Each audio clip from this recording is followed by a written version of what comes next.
Vous écoutez Arte Radio. Bon, je vais faire mon footing, je prends pas mes clés, à toutes. Je cours au moins 3 fois par semaine, au parc municipal à côté de chez moi. Depuis des années, j'en ai besoin. Ça fait partie de mon équilibre. Je me décrasse la tête du travail, de la maison. Et surtout, je n'ai encore rien trouvé de mieux pour arriver à résister aux avances de mon vieil amant toxique, le trouble anxieux généralisé.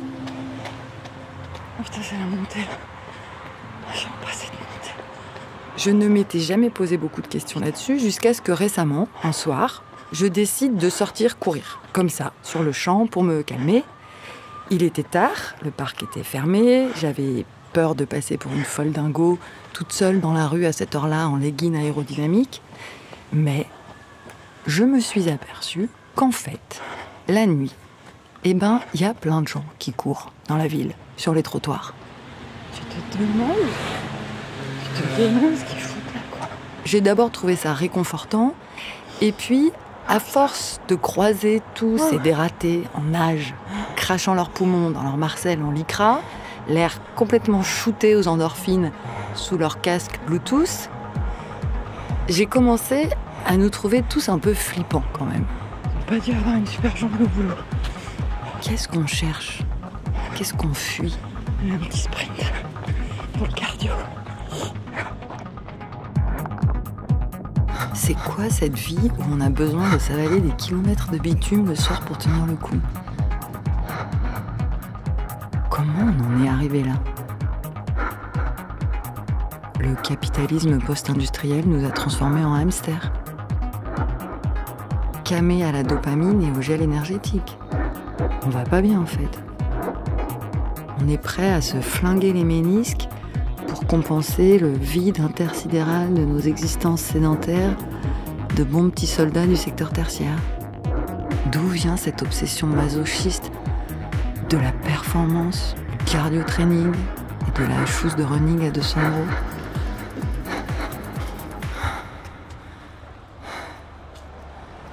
Pourquoi on va pas plutôt se boire un coup en terrasse?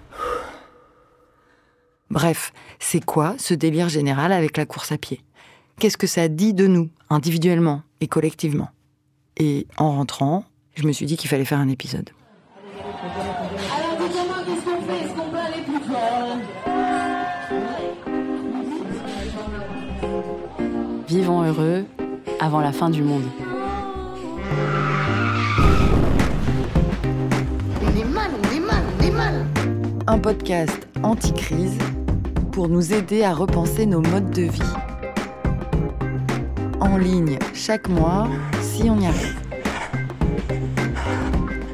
Je vais trop vite en fait. Une proposition de Delphine Saltel, réalisée par Arnaud Forest et produite par Arte Radio. Épisode 29. Pourquoi se fouler à courir? La première info qui m'a frappée, c'est une statistique de l'Observatoire français du running, qui date de 2021 et qui estime à environ 15 millions le nombre d'adeptes réguliers de la course à pied. 15 millions, j'ai calculé, ça veut dire qu'on serait environ un adulte sur 3 à s'infliger chaque semaine de notre plein gré ce pur effort physique qui n'a rien de ludique.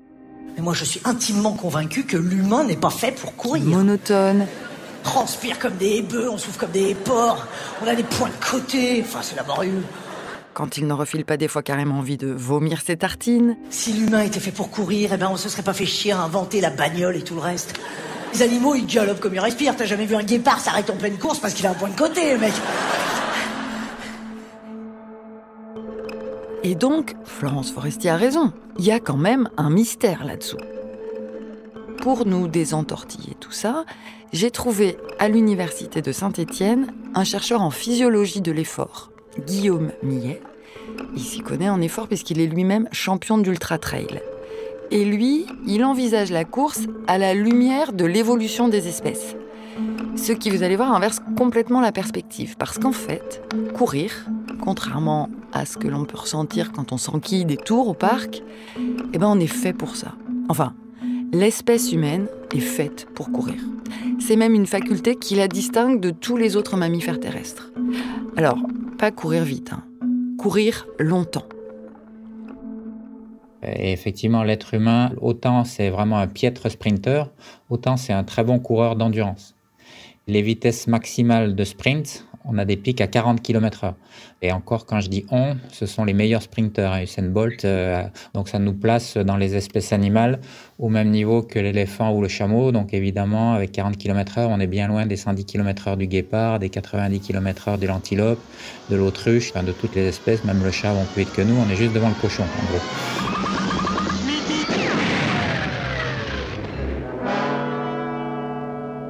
Par contre, en endurance, là, on a vraiment des atouts. On gagne, surtout s'il fait chaud, on va gagner contre presque toutes les espèces animales. Il y a même une course qui a été organisée entre l'homme et le cheval en Angleterre. Et l'homme arrive à battre le cheval, y compris sur des distances qui ne sont pas très élevées. Ça m'a un peu surexcité, j'avoue, cette idée qu'on puisse battre toutes les espèces à l'endurance. C'est assez contre-intuitif. Il paraît qu'on bat même le guépard. Le guépard, sans aucun problème. Certes, il va aller à 110 km/h alors que nous irons à 40 km/h. Par contre, ces 110 km/h, il va être capable de les tenir sur, c'est ce qu'on voit sur les documentaires télé, c'est quelques secondes ou quelques dizaines de secondes. C'est-à-dire quand il chasse une antilope, il a une chance. Et s'il rate sa proie, il doit se reposer longtemps avant de retenter sa chance avec un autre animal. Pourquoi le guépard est plus rapide que nous? Parce qu'il a des fibres musculaires qui se raccourcissent beaucoup plus vite et qui lui permettent d'avoir des vitesses de contraction et donc des vitesses de course qui sont très élevées. Sauf que la contrepartie d'être capable de produire énormément de vitesse, énormément de puissance dans un temps très court, c'est que l'on se produit énormément d'énergie et donc on s'épuise très rapidement. Alors que nous, Guillaume Millet me l'a expliqué, certes, on n'a pas ces fibres rapides dans les mollets, mais on a acquis, par sélection naturelle, au fil de millions d'années de survie à poil dans la savane hostile, tout un tas de caractéristiques génétiques qui ont petit à petit prédisposé notre organisme à enchaîner les kilomètres. Nos tendons d'Achille, par exemple, qui fonctionnent comme des élastiques. J'y avais jamais pensé, mais c'est un peu comme si on était monté sur ressort. Ou un ligament spécial qu'on a dans la nuque pour stabiliser notre boîte crânienne. Alors que les chimpanzés, eux, s'ils courent, ils ont la tête qui se met à brinque-baller dans tous les sens. C'est pour ça qu'ils restent tranquilles à s'épouiller sous les arbres. Les accélérations, c'est chaud quand même. Mais ce qui nous a permis de plier définitivement le game sur de longues distances, c'est marrant, c'est une caractéristique dont on ne penserait pas forcément à se targuer à première vue. Je pue par contre. Par rapport à d'autres espèces animales, nous, on a cette capacité à transpirer, à évacuer encore mieux la chaleur de notre corps, dans le but évidemment de maintenir une température centrale, la température du cerveau, à une température raisonnable. Parce que quelle que soit l'espèce animale, quand on commence à passer au-dessus de 41 degrés, le cerveau, il n'aime pas beaucoup ça. À partir du moment où on atteint cette température, on s'arrête. C'est un mécanisme de protection. Donc, on est surtout endurant en ambiance chaude. Quand on demande à quelqu'un dans la rue, citez-moi un animal très endurant, sans doute un des premiers animaux qui va être cité, ça va être les chiens de traîneau, les huskies. Effectivement, si on les met en Antarctique, ils sont très performants, ils peuvent faire plus de distance que nous par jour. Par contre, dans le désert, il faut un petit peu moins les malins. Un chien, il n'a pas cette capacité à suer. Donc les huskies, dès qu'il fait un tout petit peu chaud, ils sont vraiment dans le dur parce que la seule façon de se refroidir, c'est en haletant. Et nous, on a cette capacité à thermoréguler et cet avantage explique pourquoi on peut courir longtemps, y compris en ambiance chaude. Si Guillaume Millet insiste autant sur notre aptitude à transpirer pour éviter la surchauffe, c'est que la sueur a joué un rôle absolument décisif dans notre évolution. Ça paraît un peu farfelu, mais d'une certaine manière, l'espèce humaine a pu devenir ce qu'elle est parce qu'elle transpire quand elle court. En tout cas, c'est l'hypothèse des paléoanthropologues. C'est pas moi du tout qui l'ai inventé, ce sont des scientifiques qui ont proposé ça pour la première fois qui s'appelle Daniel Lieberman, c'est un paléoanthropologue de Harvard, et son collègue Dennis Bramble, ils ont appelé ça donc l'Endurance Running Hypothesis, qui dit que notre capacité à courir sur de longues distances a participé à l'évolution parce que ça nous a permis de chasser et d'accéder à plus de protéines animales. Et ces protéines nous ont permis de développer notre cerveau plus que d'autres espèces animales. Pour deux raisons. Donc, avant que l'on ait bien sûr développé des armes à feu et d'autres outils, d'ailleurs, si on les a développés, c'est déjà qu'on avait un cerveau qui était développé.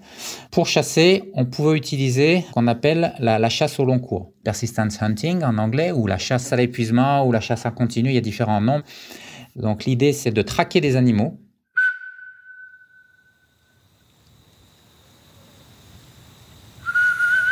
Les chasseurs choisissaient quand même les heures les plus chaudes de la journée.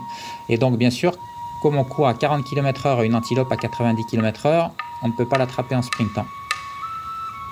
Et donc, on poursuit l'antilope. Alors, ça paraît simple comme ça, mais en réalité, c'est quand même compliqué. Donc, il faut traquer, c'est-à-dire suivre les traces de l'antilope, puisque du coup, elle va s'éloigner, elle va s'arrêter. Quand on arrive de nouveau à proximité de l'antilope, elle va de nouveau s'éloigner, elle va fuir. Et ce faisant, elle va augmenter sa température centrale. Et comme on a dit que l'être humain avait une meilleure capacité à limiter l'augmentation de la température centrale, à un moment donné, la température centrale de l'antilope va augmenter et celle du chasseur va rester à un niveau raisonnable. Et du coup, quand elle va atteindre ce seuil critique de température centrale, malgré la peur du chasseur, elle ne pourra plus avancer. Et donc, le chasseur n'avait plus qu'à tuer l'animal.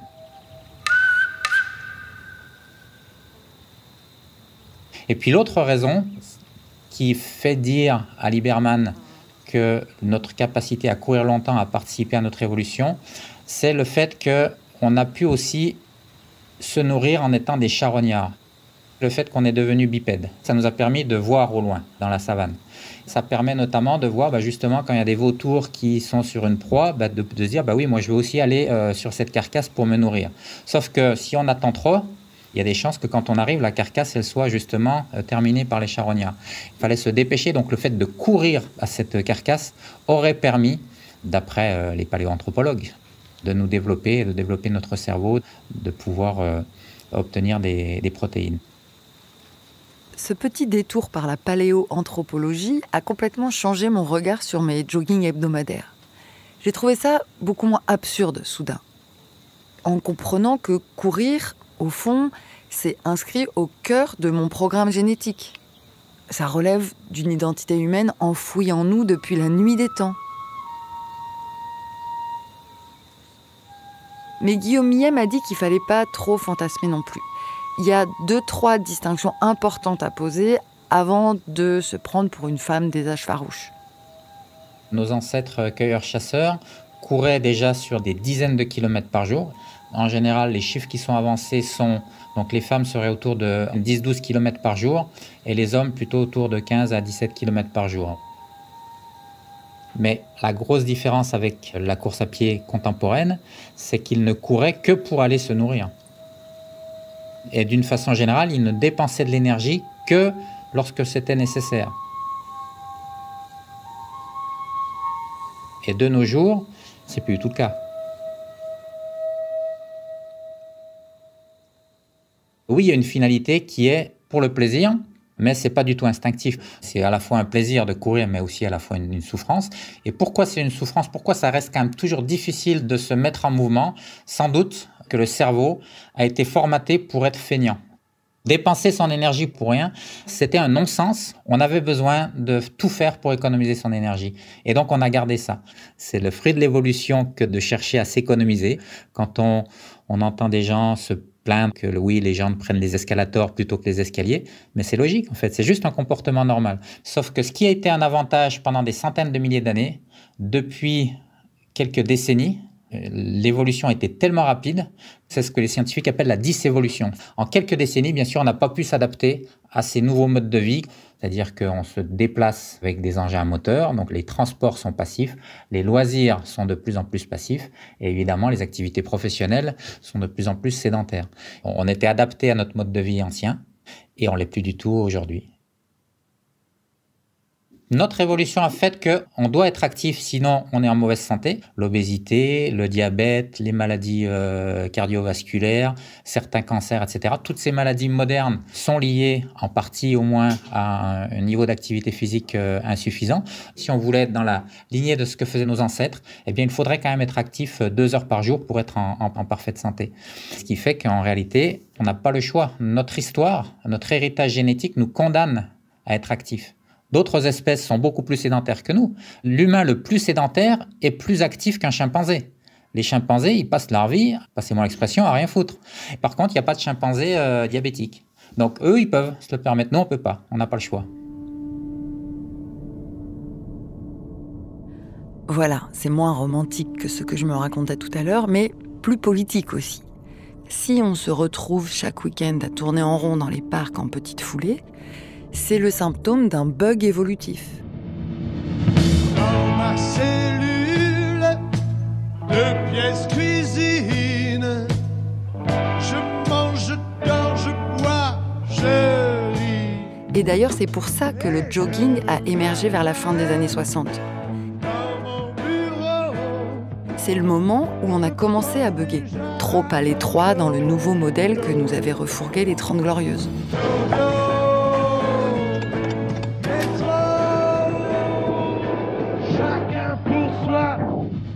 Avec mon Bonux automatique, pas de problème, dans la machine et hop. À peu près à cette époque, Olivier Bessy, qui est sociologue du sport à l'université de Pau, était un tout jeune champion d'athlétisme et il a vécu ce moment de bascule. J'ai commencé à courir quand j'étais au lycée et je m'entraînais souvent quand je revenais dans mon petit village, dans la forêt. Et les gens me regardaient, me disaient « Mais c'est qui ce fou qui court ?» Ils disaient à mes parents « Mais votre fils, là, il s'arrête jamais de faire des tours. Il a que ça à faire. » Enfin, vous voyez, le bon paysan du coin qui s'éreinte dans son travail quotidien, aller courir pour lui, mais ça dépassait toutes ses représentations. Il se demandait jusqu'où j'allais aller, après quoi je courais. Courir pour courir, trouver un sens à cette activité, y prendre du plaisir, ça allait dépasser. Je passais pour le fou du village. C'est marrant parce que franchement, quand tu te retrouves le dimanche matin sur ton parcours santé, à la queue leu-leu derrière tes clones tous en basket fluo, tu as du mal à imaginer que cette pratique complètement intégrée aujourd'hui aux normes sociales ait pu à l'origine être initiée par quelques illuminés anticonformistes. Mais si, Olivier Bessy parle même de révolution. La révolution de la course à pied.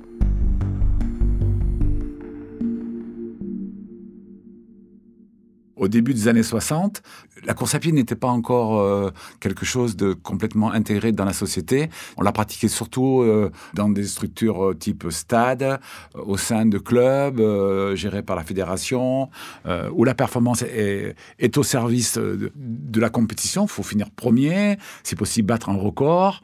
Donc voilà, on est dans cette logique-là, dans une société qui est empreinte de modernité et où la logique économique de la performance capitaliste se développe et le sport, finalement, se développe en cohérence avec cette logique-là.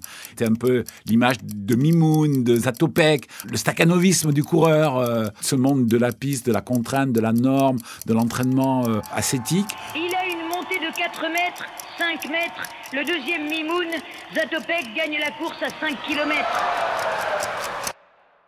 Or, il faut attendre. Donc, mai 68, qui est une première rupture, qui ébranle un peu les fondements de cette société moderne, qui critique le capitalisme, qui prône des valeurs de liberté, de plaisir. C'est la Beat Generation, c'est Flower Power, grosse influence américaine. Toutes ces valeurs-là, elles convergent, et c'est tout le système des sports qui s'ébranle. Moi, je me souviens de Woodstock quand j'étais gamin.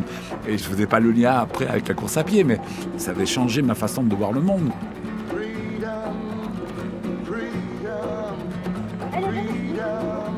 Alors que j'étais un athlète, un coureur de 800 au niveau national. Et là, je me dis, mais ce milieu-là, il est trop fermé. On parle de renversement du monde athlétique, de métamorphose de la course à pied. De plus en plus de gens qui se mettent à courir pour tout ce que ça pouvait apporter sur le plan de la construction de soi. pour aller partager, communier sur une course à pied qui sort des stades, qui va à la rencontre de monsieur tout le monde, qui devient accessible pour des coureurs tout à fait ordinaires, qui ne sont pas forcément à la recherche de la performance. Il n'y a pas de technique particulière, c'est un style libre. C'est une forme de quête intérieure, de respiration qu'on s'accorde dans un mode de vie qui devient de plus en plus stressant.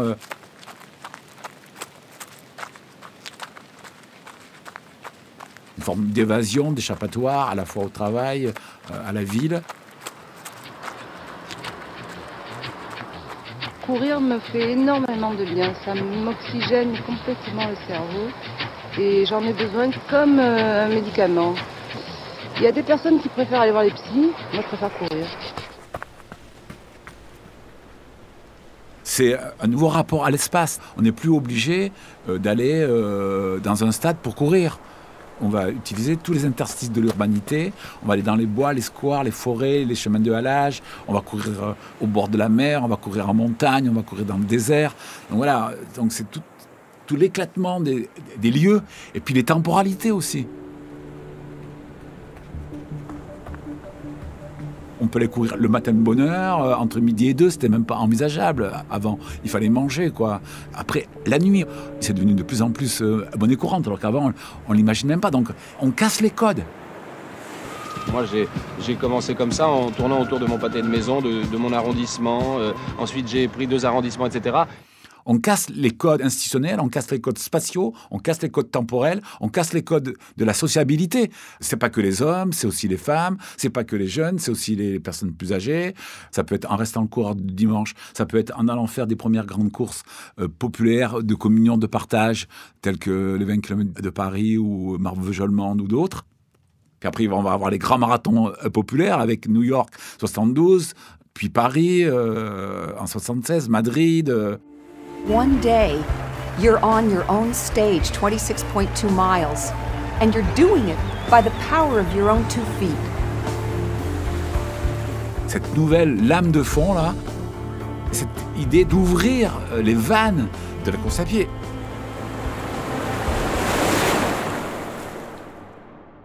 J'ignorais, mais alors complètement, ce pan de l'histoire de la course à pied. Et dans un premier temps, ça a plutôt réenchanté mes sessions de running, de m'imaginer dans les pas des pionniers de 68, courir sans entrave, où on veut, quand on veut, comme on veut, pour se sentir libre, briser ses chaînes. Sauf qu'à peu près au même moment, à force d'avoir clavioté tous azimuts sur Internet pour documenter mon épisode, je me suis fait repérer par l'algorithme qui a commencé à m'envoyer de plus en plus de suggestions Instagram dans ce style. Le running est officiellement rentré dans ma vie. Du coup, je vais vous montrer mes petits achats. Je suis trop contente.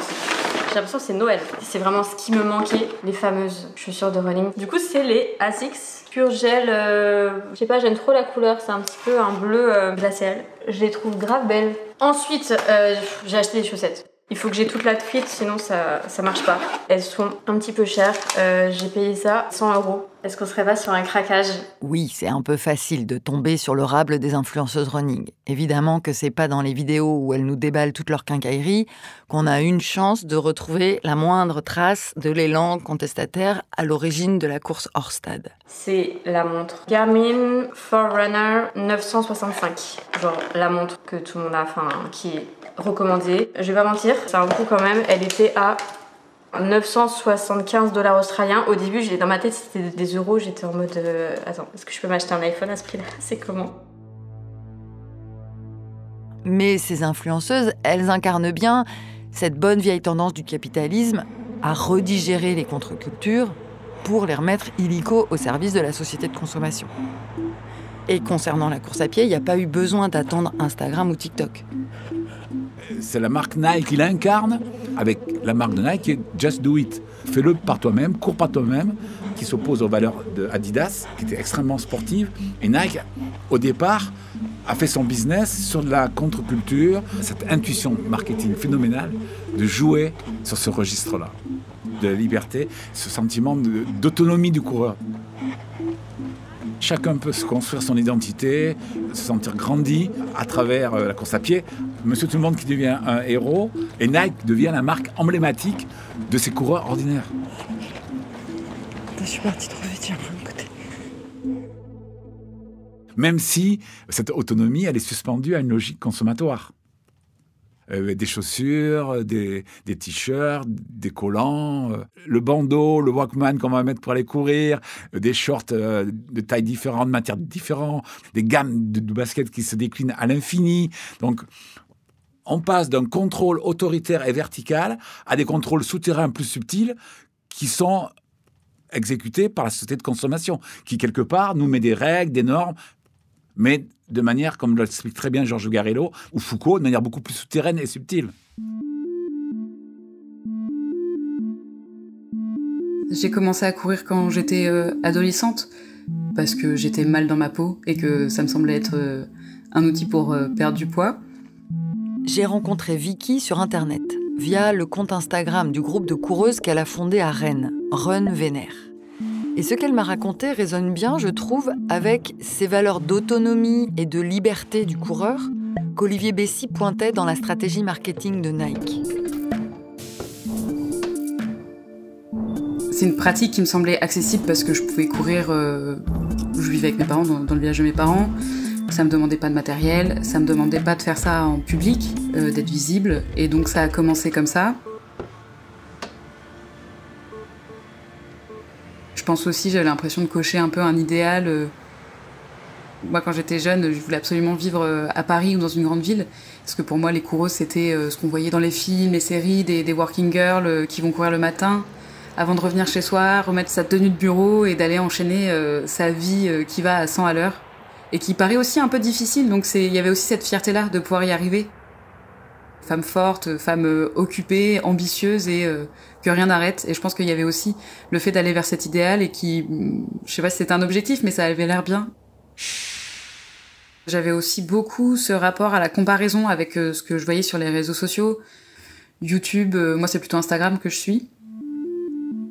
Aujourd'hui, je vous emmène courir avec moi pour acheter ma Garmin. En vrai, je suis trop contente parce que j'en pouvais plus de courir avec mon téléphone à la main, parce que j'avais trop besoin de regarder mes allures.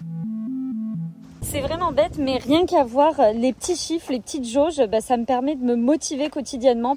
Je pense que j'avais envie de suivre des personnalités qui me donnaient envie, qui avaient l'air d'avoir un super mode de vie, et ces personnes-là vont partager soit des fois des conseils, soit à chaque sortie, ils vont mettre le résultat en fait de combien de kilomètres ils ont fait en combien de temps, avec des photos d'eux qui souvent sont quand même super bien prises, avec des bons angles, des bonnes lumières. Et donc c'est là que j'ai éprouvé un peu ce sentiment de jalousie, clairement, et de se dire cette influenceuse mode, par exemple, s'est mise à courir très récemment, et en fait, elle court beaucoup plus et beaucoup mieux que moi, et elle progresse beaucoup plus vite, et elle est super bien équipée, elle est super jolie dans sa tenue, alors que... Bon. Salut les gars, on est mercredi, on est 3 jours après le semi, j'ai fait 10 km, c'est mon premier run depuis. Je voulais savoir si vous avez des idées de nouvelles courses, parce que maintenant, j'ai plus d'objectifs, j'ai plus rien. Et ça, c'est pas un sentiment que j'ai apprécié, parce que... je me suis rendu compte que je me décevais hyper facilement. Quand j'allais courir le dimanche, je faisais une longue session, c'était jamais assez, où je voyais tout de suite les choses qui allaient pas. Les applications de running, c'est un vrai phénomène, mais j'étais passée à côté, j'avoue. Au bureau, les trentenaires m'ont traité de vieux débris technophobes quand ils ont découvert que je ne connaissais même pas Strava, qui compte 120 millions d'abonnés dans le monde. La honte. Donc, Strava, Mamie s'est renseignée, c'est une application qu'on télécharge sur son smartphone ou sa montre connectée à $1000 australiens et qui propose des fonctionnalités payantes pour calculer ses statistiques personnelles en termes de kilomètres ou de dénivelé parcouru, de vitesse moyenne, de fréquence cardiaque, de calories dépensées, bref, plein de données très utiles, j'imagine, pour améliorer ses performances auto-référencées. Mais je suis sûr qu'il y a un truc que t'as pas capté sur cette application. Tu sais que c'est le deuxième réseau social avec le taux d'interaction le plus élevé juste après TikTok. Il y a quelque chose que tu t'es peut-être interdit de faire sur toutes les autres applications, mais que tu fais sur Strava. Roulement de tambour, tu crées du contenu. Mamie a aussi découvert que Strava fonctionne comme un réseau social. Et oui, sur Strava, les coureurs peuvent géolocaliser leur trajet, poster leurs performances du jour, agrémenté évidemment d'un selfie où il se la pète en plein effort, couvert de sueur. Les followers qui les suivent peuvent liker pour les encourager. Voilà, c'est un réseau social, quoi. Avec ses côtés sympathiques, mais aussi des risques d'effets pervers. Par exemple, il y a une fonction flyby, survol, qui permet, si j'ai bien compris, de repérer d'autres athlètes à proximité et des segments de route sur lesquels pratiquer. Comme ça, on peut se tirer la bourre en allant courir sur les mêmes segments et comparer après les chronos. On peut gagner comme ça le titre de COM, King ou Queen of the Mountain.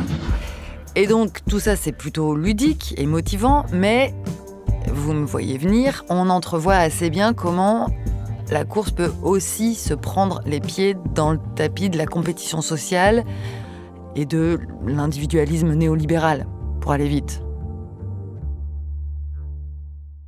On a assisté à une récupération de l'expérience de la course. Guillaume Leblanc est philosophe, professeur des universités et multimarathonien. Pour conclure cet épisode, je lui ai demandé comment il faisait, lui, pour courir sans se transformer en bon petit soldat du système.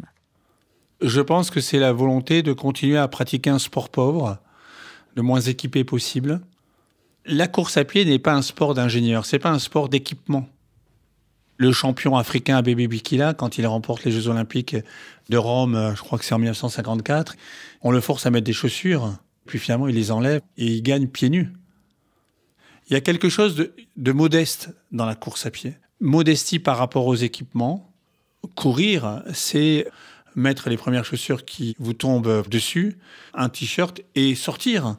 Modestie par rapport aux espaces dans lesquels on circule, sans s'en sentir propriétaire, par un droit d'usage finalement des sols, des routes, et modestie par rapport à soi. Si cette dimension de la modestie est perdue, alors on rentre dans l'arrogance néolibérale de la course à pied comme affirmation de soi, hyper-individualisme.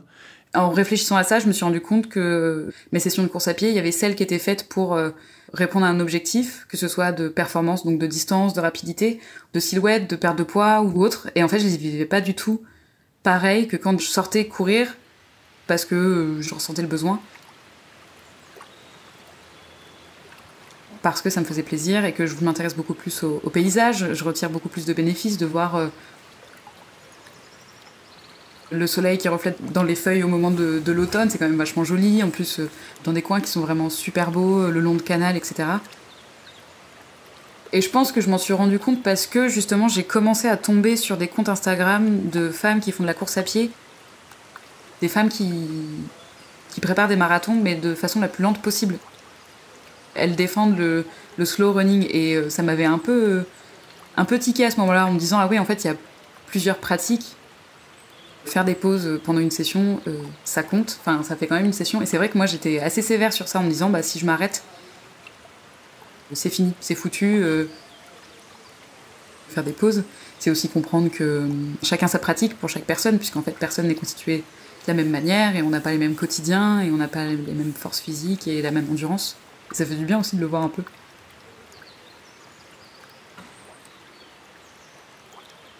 C'est un art de l'improductivité, la course à pied. Il suffit de voir quelqu'un courir pour se demander tout de suite, mais enfin, pourquoi est-ce qu'il court ? Courir, pour célébrer l'improductivité, c'est un moment assez quand même unique. Comment va-t-on faire avec cette chose qui ne sert à rien et qui a l'air importante à tant de personnes ? Il y a une forme de sabotage doux au quotidien. L'invisibilité du coureur est quand même une grande jouissance par rapport au contrôle permanent de toutes nos allées et venues. Ce que j'aime dans le fait de courir, c'est que je n'ai plus le téléphone, je n'ai pas de montre connectée, personne ne sait où je suis devenu invisible pendant un certain temps. Courir, c'est fuir aussi, c'est ne pas être à sa place. C'est ce qu'on ressent quand on court dans la ville. On voit bien que la ville n'a pas été faite pour la course. Donc, il y a quelque chose qui demeure de l'ordre de la pratique clandestine. Alors maintenant, aujourd'hui, de plus en plus, dans la gouvernementalité de la ville, on essaie de réintroduire des lieux pour courir. On intègre la course dans la mobilité douce. Mais en tant que coureur, il n'y a rien de plus savoureux que de pénétrer un espace qui n'est pas fait pour la course. Moi, je me souviens de quelqu'un qui m'a expliqué que son grand fantasme et son grand trip, entre guillemets, c'était de courir au Père-Lachaise. Parce que, effectivement, traverser le Père-Lachaise en courant, c'est quelque chose qui ne se fait pas. La course à pied ne se fait pas, et pourtant elle se fait. Ce qui est intéressant comme pratique de liberté, justement. Voilà, c'est pas mal, je trouve, comme garde-fou, de penser à vérifier, quand on enfile ses baskets et qu'on part courir, si on est bel et bien en train d'essayer d'exercer sa liberté. À Rennes, on peut courir près du canal Saint-Martin. J'ai essayé un soir d'hiver à, je pense, 18h, mais la nuit est tombée très vite. Je me suis retrouvée en pleine nuit, sans éclairage, et j'ai senti que ça allait pas du tout. J'ai jamais couru aussi vite pour rentrer chez moi. Donc c'est là que j'ai réalisé que j'avais peur de courir toute seule. Je me suis dit, il faudrait que je trouve des gens avec qui courir. Peut-être que je pourrais rejoindre un club. Et là, il y a un autre paramètre qui arrive en compte, c'est que je me suis dit que j'avais pas forcément envie de courir avec des hommes. Courir avec des inconnus un soir en dehors de la ville, en fait, j'ai plus confiance à le faire avec des femmes qu'avec des hommes.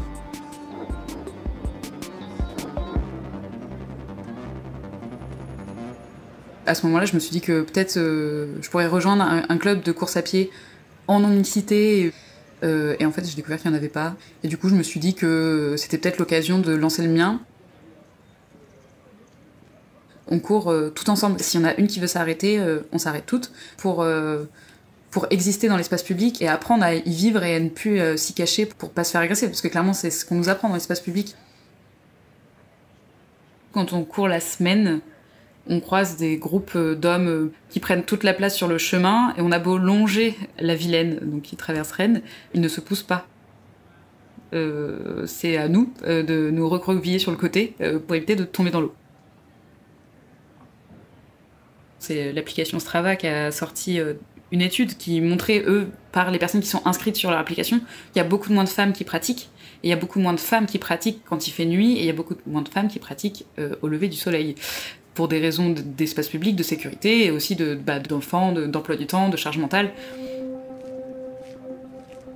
Le dimanche matin, on croise beaucoup plus de femmes qui nous regardent avec un petit sourire entendeur qui est assez motivant, mais en même temps,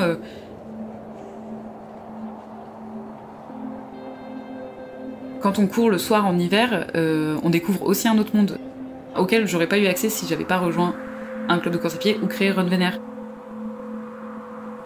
C'est-à-dire que on se fait découvrir des endroits. Il y a des endroits de Rennes où j'avais jamais été, alors que ça fait 8 ans que j'habite ici. Et je me dis que des personnes qui découvrent la course à pied, ça peut peut-être aussi leur produire cet effet-là, qui est très galvanisant, je trouve.